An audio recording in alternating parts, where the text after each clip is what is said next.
Hi, everybody. Craig from the University of Applied Research and Development, and a happy International Women's Day to you all. This is a special part of our Veteran Stories Difference Makers, and I've got three incredible women, incredible difference makers, military veterans who have given their time to share their stories and share their wisdom with us today. So I want to hand over, and I'm going to step back and let Graciela run this session today. So Graciela, over to you.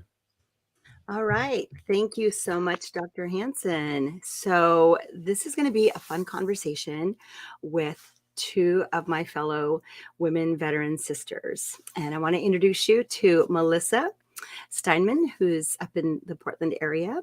I like to describe her as Coast Guard cutter, small boat driver turned inquisitive marine researcher. And Olivia Chavez-Carroll, who has experience both serving in the Marine Corps and in the Army, and being a Marine and being an Army helicopter pilot.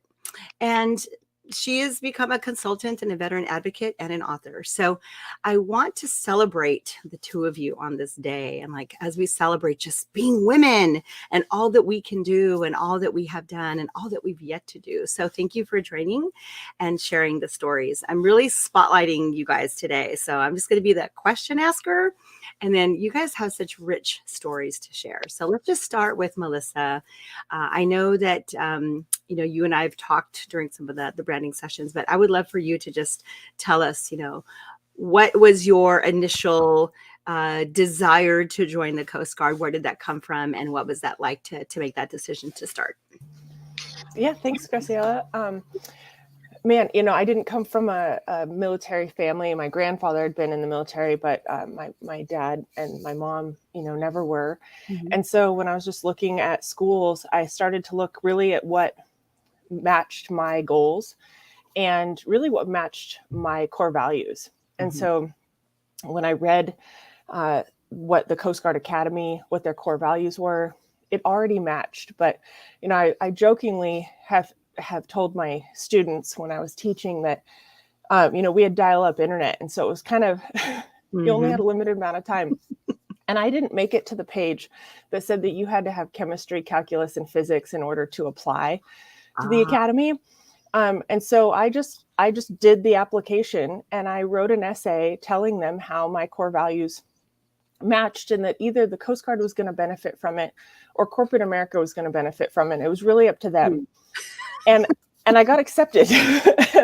So I went and I met some amazing people. But 2.5 years in, after meeting with some of my enlisted mentors who were serving on Eagle, mm-hmm. I realized that while the Coast Guard's core values matched my core values, what officers did and what enlisted did, what the enlisted did was really more in line with what I wanted to do. Yeah. And by then I had fallen in love with the ocean. And so I ended up getting out and going reserve enlisted and really did practical oceanography for the next 6 years as a tactical small boat coxswain. Mm-hmm. So it was really interesting later on when I was working in the admissions office at the academy to see one warrant officer. And I jokingly said, that someone decided to give the dumb girl a try. And he got really mad and he said, "I didn't think you were dumb. I thought you had heart." Wow. And so it was really just one person who decided that I did match the Coast Guard's core values and gave me a chance. And so, 8 years later, I ended up getting out so that I could finish my degree. Mm-hmm. But it was, it was one of those times that it was a happy accident that I didn't know all the rules and I challenged those rules and someone let me in. But see, what's wonderful about that story is that you just strongly put yourself out there. Either you're going to get me and my talent or corporate America is going to get me. So I love that starting point where you knew you had value and you're going to go out there and offer it. And then you just make that decision work for as long as it works and you learn what you learn, right? Yeah. And the most important thing is that you got to see that difference between what the officers are doing and what the enlisted corps is doing. And then you made a different choice. So I think that's all awesome in how you very specifically walk the path to see what you could learn. And then you made a choice that you're still making the right choice out of it. That's awesome. Right. And that pivot was very informed. And I still have those people in my life who helped me make that decision and who were my roommates at the academy. So It wasn't a love it. loss. It I love wasn't a it. loss. Yeah. No, and your love for the ocean is such an awesome theme that you've carried through, and we'll talk about that in a few minutes. So, Olivia, you joined the Marine Corps, and I know that you're from a long line of family members that have served. Tell us about, why the Marine Corps and how you made that decision.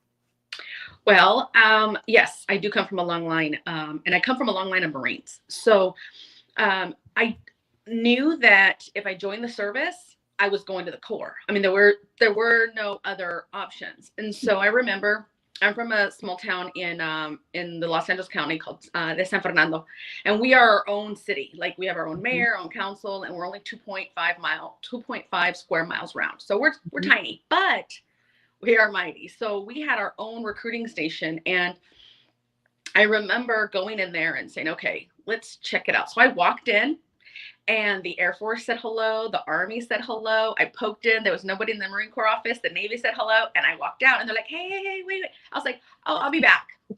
Because it wasn't even I didn't even give it a second thought, because I already had these, in all honesty, these preconceived notions about what was what, right? Because my brother did go to the Navy. He was a nuclear power submarine driver. So he was an officer in the Navy, and I knew that I had to go to the military. I was not, back then they didn't have, in the early 90s, it wasn't like, oh, Olivia's tactile. She needs hands-on. It was all reading, and watch this. When I would watch videos and have to respond, I was great. But if I just had to read it, I just wasn't processing. My processing was completely different. And so I struggled in high school. And when I did do well, there were always little snide remarks from my professor, my teachers at the time. So I knew I had to go to the Corps, because I just wasn't, to me personally, I didn't feel like I was college material, because I hadn't set myself up, ninth grade, 10th, I didn't start thinking about even the notion of going to college until maybe the 11th, 12th grade. So by then to me, I thought it was just too late. And the Corps just seemed like a natural progression. Right. Well, clearly it was in your family. You had the experience. So it wasn't an unknown. It was like, you're going to the Corps. No, right? So I knew I needed to grow. I knew I needed to, I had the self-awareness to know that I needed to grow up. And it was the Marine Corps that was going to help me do it. And so my uncle, he was born in Mexico, and born in Guadalajara, and he was the first in our whole family. He's kind of like the first one that I know of that went to the military. He went to Vietnam. And, he was sort of the path the rest of us took. My other uncle, his younger brother, went to the Corps. And so there's now, as of today, I have an active duty Marine and an active duty Air Force in our family. And there are over 17 of us that served in the military. Are you still the only woman in your family who has served, or is there someone else has joined in? It's funny, because on my mom's side of the family, we have 3, and on my dad's, I guess it would be considered 2. So you were the first. Yeah. So it's growing, and it's exciting. Yeah, that's awesome. That's wonderful. So good. So again, very different choices, very different decision-making processes, but you decided to serve. And all right, so then that goes on, and you serve, and you have your adventures, and you learn, and you have your eyes open, and you do the different paths that you do. And then at some point, you decided that it was time to leave and turn the page and have another chapter after your enlistment in Olivia's case and after your service, Melissa. So tell me about the decision that you made. I like how you use the word intention, very intentional, very informed decision. So then you decided to leave the Coast Guard, and then do what next?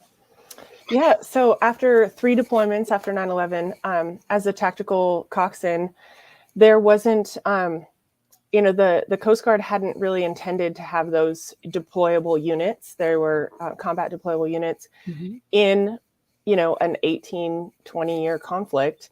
And so with that certification, my choices, I could have gone to a small boat station, but eventually I was going to get pulled back into a combat deployable unit just because we were short-staffed all the time. And I loved the ocean so much, and I really wanted to finish my degree. And to be honest, my parents had just been worried about me for a long time for each deployment. Yeah. And it was time to give them a break and to give me a break. And so I thought, well, I'm going to get out, I'm going to finish my degree, and then I'll see if I need to re-enlist later. And so I finished my degree. I volunteered on a research cruise, which was amazing, 42 days at sea, from Samoa to New Zealand with the University of Rhode Island. And then I came back, and my dad, while I was deployed, had finished his dream in life, which was to go back to school.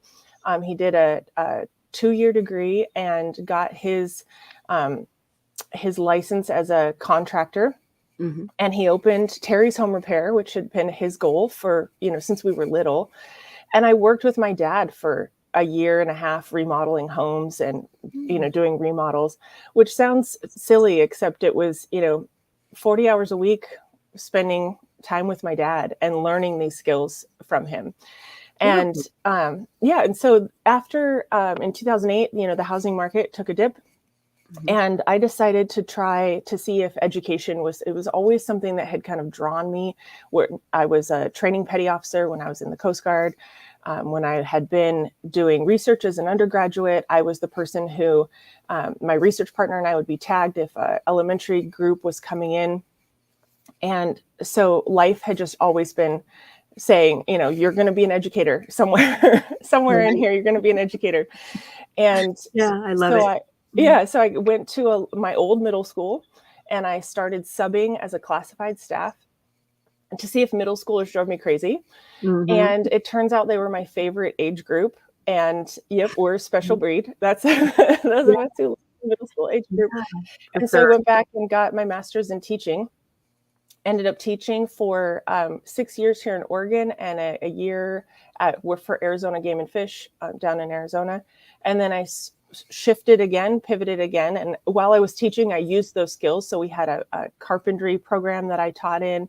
I used my Coast Guard skills doing fire and emergency services program of study, a career and technical education program for my students who needed that tactile hands-on learning.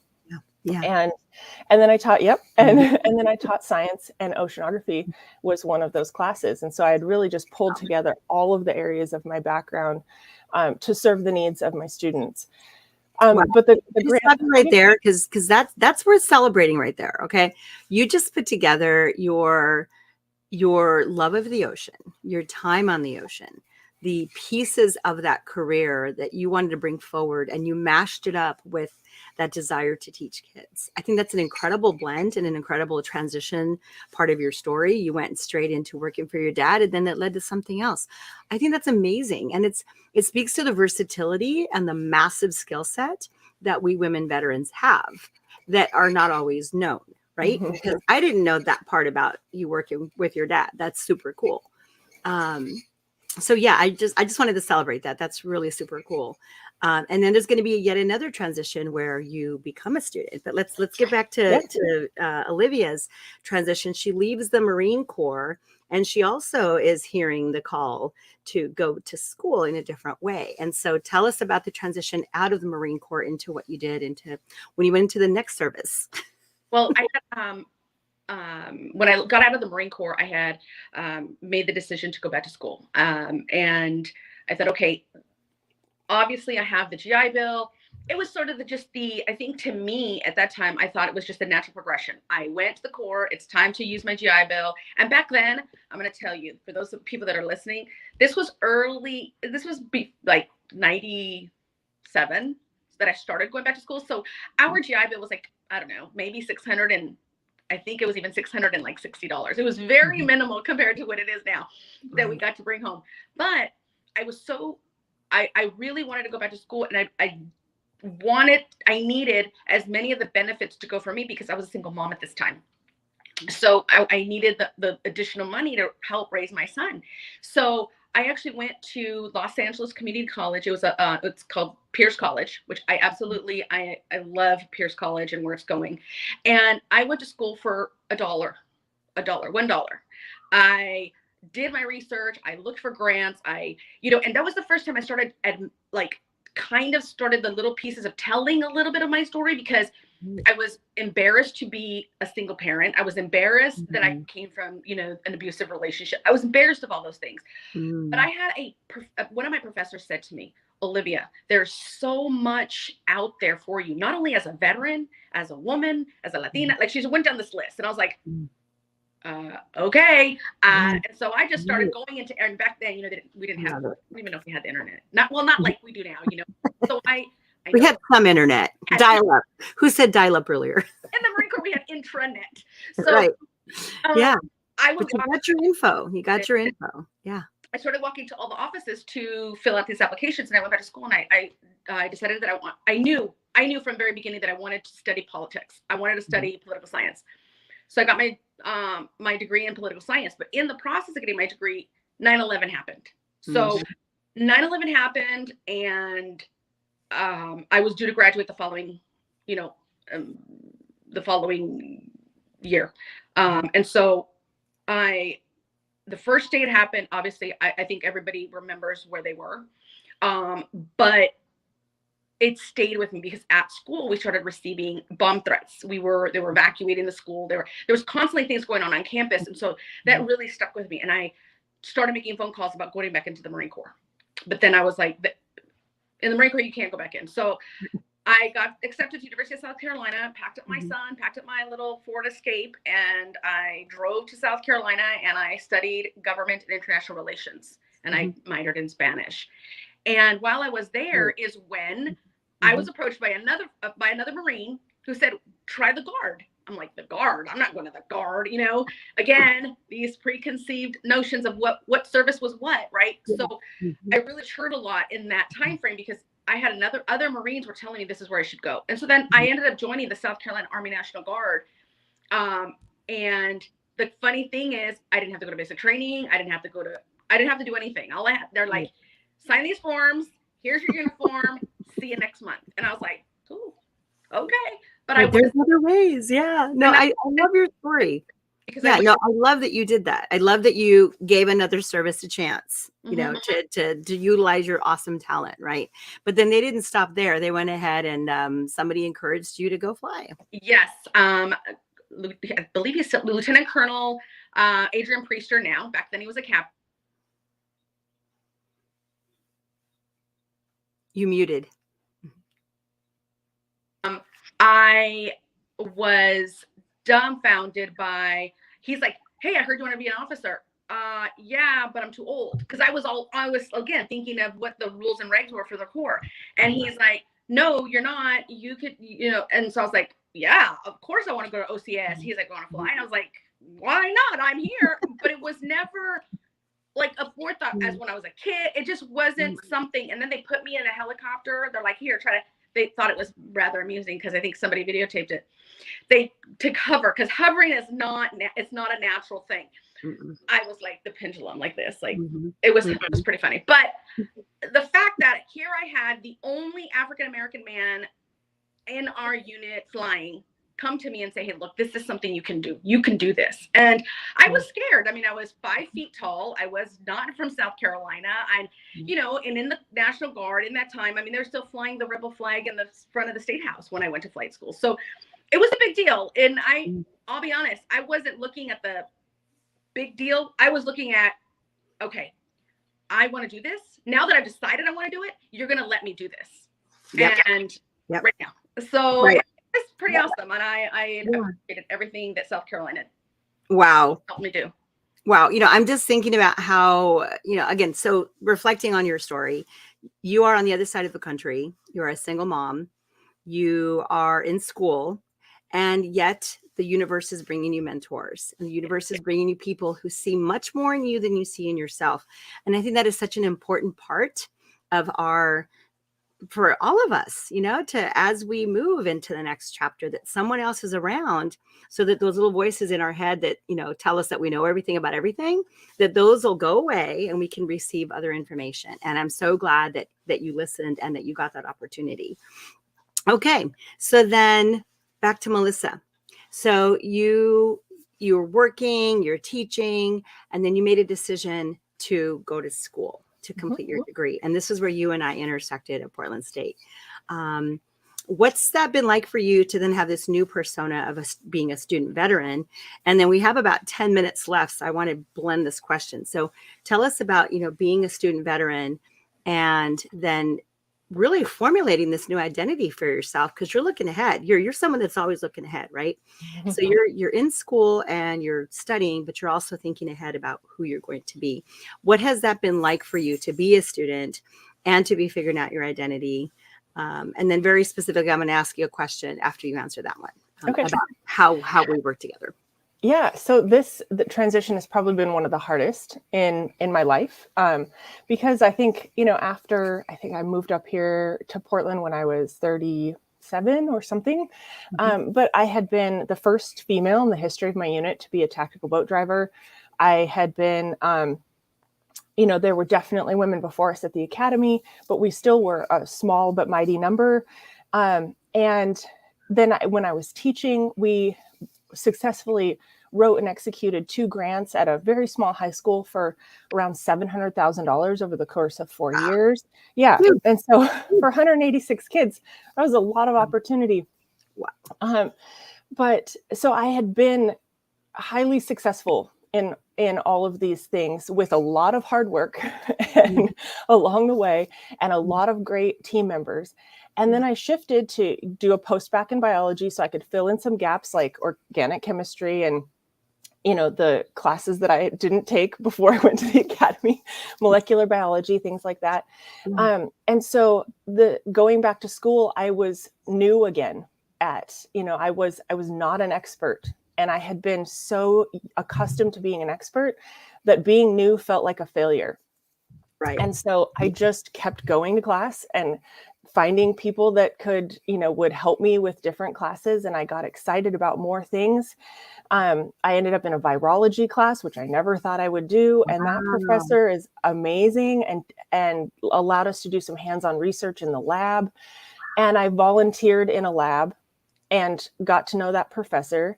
And then I applied for what was called Voc Rehab then, VRNE now. And they said, yep, if you're going to do work in research, you need an advanced degree in research. And so I went to my PI and I said, can I stay in the lab and for a couple more years and do a master's degree? And she said, yeah, of course. So I've been, I went on another research cruise with her and ended up having the samples that I needed to be able to move toward a master's. And so that has worked out, but many times along the way, I have really had to reframe for myself what being new means. And it doesn't mean that I'm a failure. It means that I am just like everyone else who's doing it for the first time, who hasn't had this history of a lot of successes based on hard work, right? So, yeah. Right.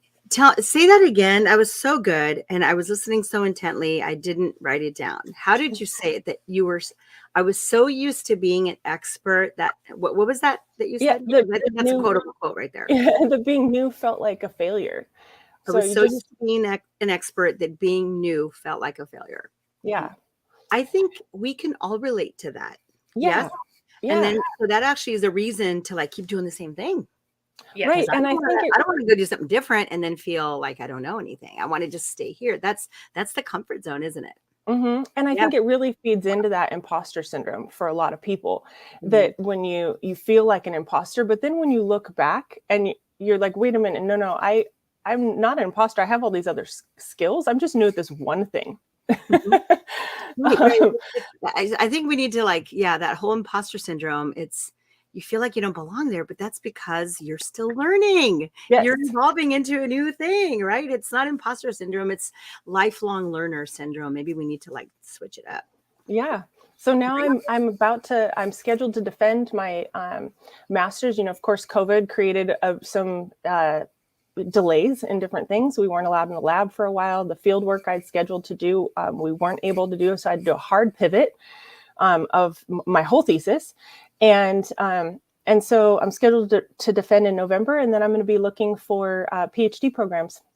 Amazing. And you and I intersected when you were there at Portland, and the university brought in a virtual workshop during COVID to help the student veteran population to begin to think about how they're going to tell that story when they do finish, right? And I have your personal branding that you wrote as part of that workshop, because we did the workshop and then we did the consultation later. Would you mind if I shared it? No, go ahead. because I really, really like it. So I'm going to pull that up. I have it right here. So this is what Melissa came up with, and I'm just going to read it straight up.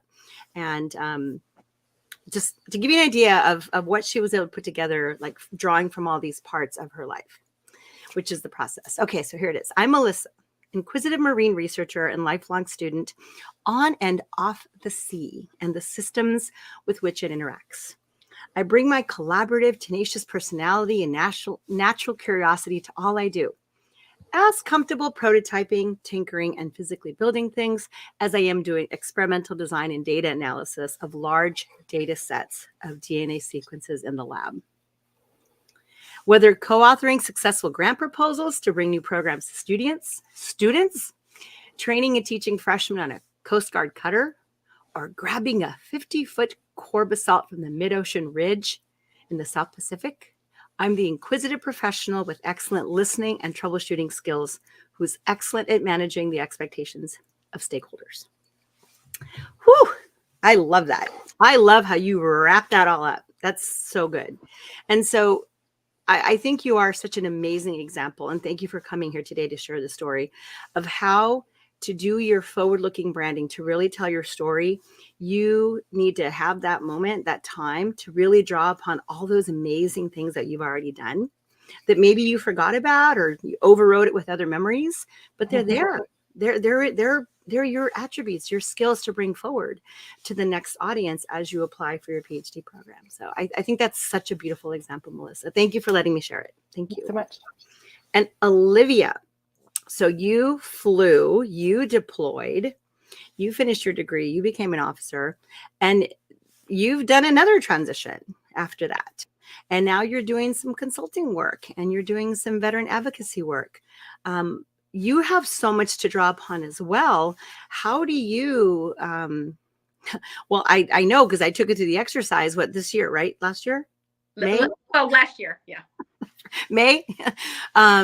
To draw upon those things. But I don't know if you have yours ready or nearby or anything like that you can share. But I think what I would really love to hear from you is, with all these diverse experiences that you've had, how do you feel about the process to try to, sit down and grab those parts and communicate them for whatever's next? How does that feel for you when you have so many pieces to draw upon? What's that like? Sometimes it can be overwhelming, just because depending on who I'm talking to, right? And like today, we as women have to allow ourselves to be whatever we want, and I mean, and I have been told you need to pick. No, I don't need to do anything but be me. Same. And what's so funny is that my cousins, I'm going to tell you, this is perfect. So my cousins, I went home to visit and they asked me, so what exactly do you do? Right. They're like, you're on the computer. We see you on the internet. Like, what do you do? And I'm like, I do OJ, because growing up, they used to call me OJ because my initials are Olivia Joy. Yeah. And they could not stop laughing. They're like, okay, I'm going to walk around. My cousin, Madi and Elisa were like, I'm going to walk around and just say, I'm just doing, I guess I'm doing me. Yeah. Right. Whatever that looks like, I'm doing me. And so in that process, I even, I became I'm in the process of the John Maxwell certification. So I'm a John Maxwell speaker and coach. And I started my MBA on leadership management because I want to be able to take all of this knowledge, right? Melissa said it perfectly. We're so used to being experts at something, even when I went to flight school. Wow. I mean, I studied like I had never studied before, because, you just like with driving your boat, just like you with you, this as well, Graciela.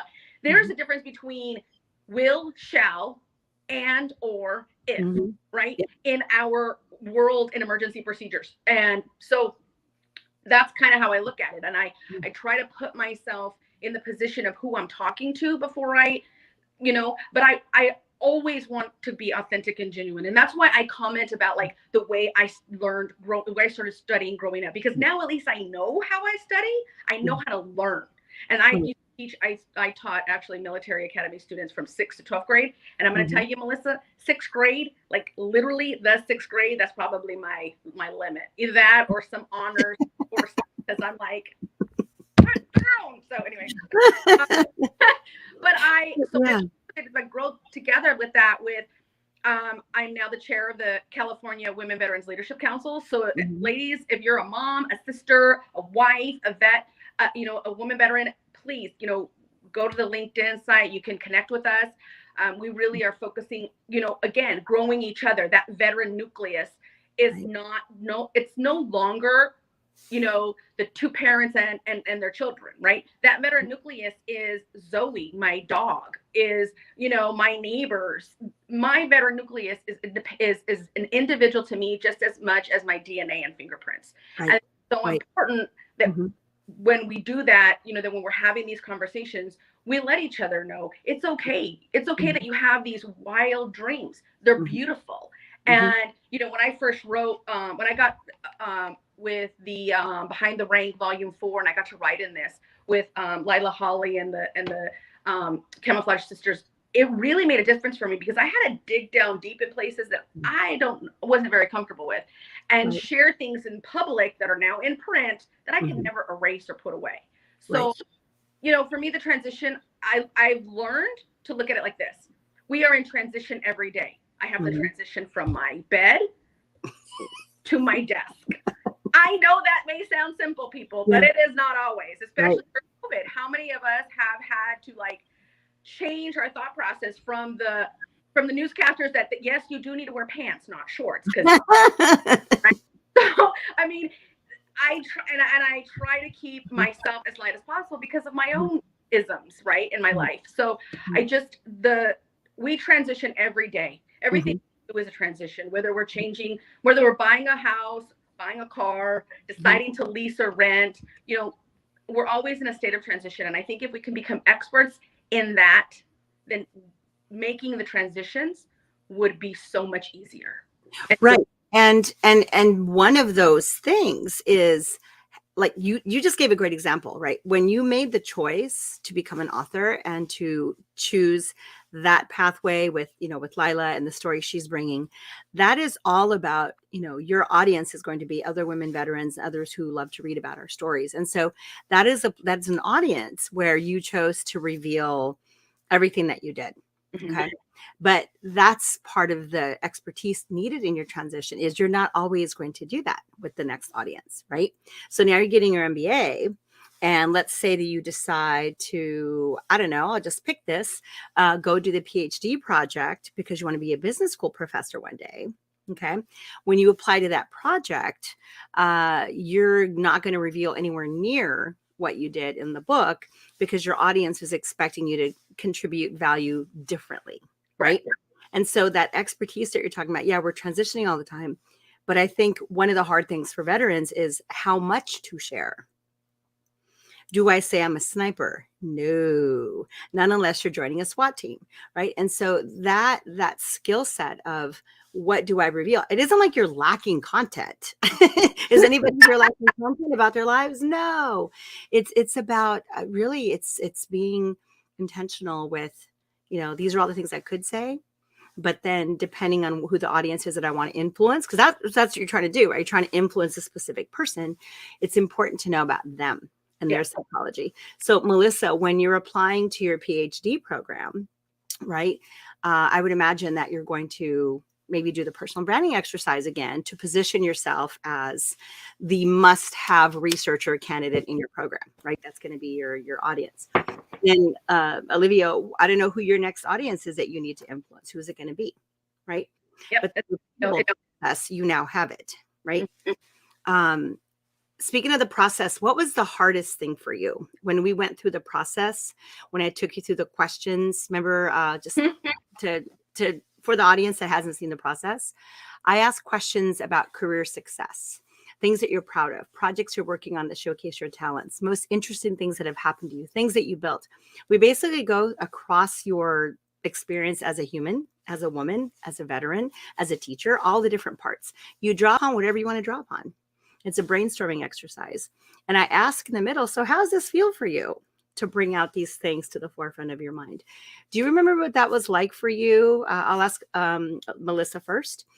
Like, do you remember something about that process, how you felt about it? Like, did you love it? Was it awkward? Like, how did you feel about it? Yeah, in the middle of it, it was definitely uncomfortable. And I think because it wasn't that I was being asked to share things that I was ashamed of, it was really feeling like I was bringing things in that in my brain, I had already moved on to being the expert of the next thing. And so it was like, well, what do you mean? Like that time when I was doing construction, was that that's not relevant now, except that, as we went through the process, it became very clear. Well, of course it was relevant because I did bring it into teaching, and I do bring it into prototyping, and I do love, our home is a maker space, really. I love it. I love it. Pick your partner appropriately if you're going to have a home as a maker space. There you go. Yes, I have that. Yes, no, I know what you mean. No, that's true, because it is in that process, and I do it very intentionally just to remind you that the things that you've done before, they do have potential relevance. They don't fall. Right, because of the skills that you bring forward. Right? Not just that I won this award because I did this.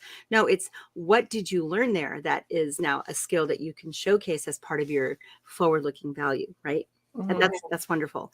Olivia, how about you? How did the process feel as you were going through it and bringing up all these things in your mind to think about what to say next? Honestly, as soon as you said it, I was uncomfortable. So when Melissa said it, I was like, yes, it was uncomfortable. Because we're not used to, I think, like, it's kind of with, and I'm going to go ahead and say with men and women, it's very different. Men, they're told, praise yourself, show what you've done. Women, don't be so loud, don't be so boastful, you're showing off, like there's all of this negative connotation to when we share our greatness, right? And so for me personally, that was something I had to get over, because you kept telling me, just shut it all off. Because this is something Graciela tells me every time I write. Leave the editor at the door. Don't let them in, right? Because I will, I was thinking, even as I was doing the exercise, I was like, oh, I can't say that. I mean, who am I to think that, Right. Yeah. I flew a multi-million-dollar helicopter. You did. I did do that. Yeah, let's write that down. There might be some relevance to communicating your value with that. Yeah. Well, in myself, able to be proud that it is okay to be proud of myself. And I think that's what the uncomfortable part was for me, is that I had to say, okay, yes, you made it very easy. What I love about what you did, and I definitely implore anybody who's watching this to go and to be part of this session with you, because you put it very plain. It's just like, okay, from 1 to 10, write this. You got 2 minutes. Yeah. From 1 to whatever, you got this. Yep. Do it. Yep. There was no time to think. It was just dumping. And that made a difference. And I thank you for that. Well, okay, maybe I need a new tagline. Making veterans uncomfortable one at a time. Right? Because it is intentionally uncomfortable, because you are thinking about your greatness, and we're not used to it because we are servant hearts. We are humble people. We have cultural messages, like from the way I grew up in Spanish, calladita te ves más bonita, which means you are so pretty when you're quiet. When you're raised with that, turning around and accepting your greatness and communicating is really the last thing you want to do. Super uncomfortable. But I hope you agree that it is necessary to let the world know your greatness and your value, because only you can do that, right? So we're going to wrap up, but I just want to thank you guys for telling your stories. They're amazing. I knew this would just be like free flow of awesome stories. And I celebrate you, my veteran sisters, beautiful women, on this International Women's Day. And thank you for sharing everything you did and inspiring so many people to accept their greatness and communicate it. Thank you. Thank you. And thank you, Dr. Hansen, for this opportunity to spotlight Melissa and Olivia. I hope it was what you wanted. It's been an incredible privilege, and I always make notes whenever these are happening, and I've got a page full of notes of inspirational words and moments as well. So thank you, Graciela, for emceeing and bringing these amazing women together. Olivia and Melissa, thank you for sharing your stories. You are both inspirational, and I do thank you all for your service. You've not only made a difference in the military, but you're making a real difference in the lives of others now. So thank you for what you're doing. We hope everyone who's watched and commented through today's session will join us again on another Veteran Stories. Thank you to those who did put a comment. It's always encouraging when you're sharing and there's maybe a little bit of nervousness and we're revealing, private details. And like Olivia said, putting those words out there on paper, everyone can see it. Putting things out here on YouTube and Facebook and LinkedIn, everyone can see your stories. So thank you very much, ladies, for sharing, and happy International Women's Day. Really appreciate you all. Those of you watching, thank you all. Those of you who have commented, thank you very much. We look forward to seeing you again on another Veteran Stories Difference Maker.